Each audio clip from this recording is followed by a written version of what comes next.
ఒరే యార్కర్ వేస్తా అంటావు, నా కాళ్ళ దగ్గర కాకుండా నీ కాళ్ళ దగ్గర వేసుకుంటావు. మళ్ళీ స్పిన్ వేస్తా అంటావు, బొంగరానికి తాడు చుట్టినట్టు బాల్కి తాడు చుట్టి ఇది కూడా స్పిన్ వేసానా కొట్టినా అని అంటావు. ఈ బౌలింగ్ ఐపీఎల్ పోదాం అనుకుంటున్నావరా? ఒరే అసలు నీకే బౌలింగ్ వచ్చురా? నానా నేను ఫాస్ట్ బౌలింగ్ వేస్తానా, బాగా ఇస్తాను. ఫాస్ట్ బౌలింగా అంటే ఏంటి? ఇప్పుడు నువ్వు ఊరుకుంటూ వచ్చి నా చేతిలో బాల్ పెట్టి నా బాల్ నన్నే కొట్టుకోమంటావా? కాదు నాన్న, నేను వేసే బాల్ కి నువ్వు ఈజీగా 6 కొట్టచ్చు.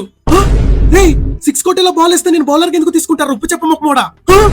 నువ్వు బౌలింగ్ వేస్తే ఆపోజిట్ వాడు కొట్టకూడదు, అట్లా వేయాలి. నానా ఇప్పుడు నేను వేసే ఫాస్ట్ బాల్ ని నువ్వు అసలు కొట్టలేవు నాన్న. That's my son.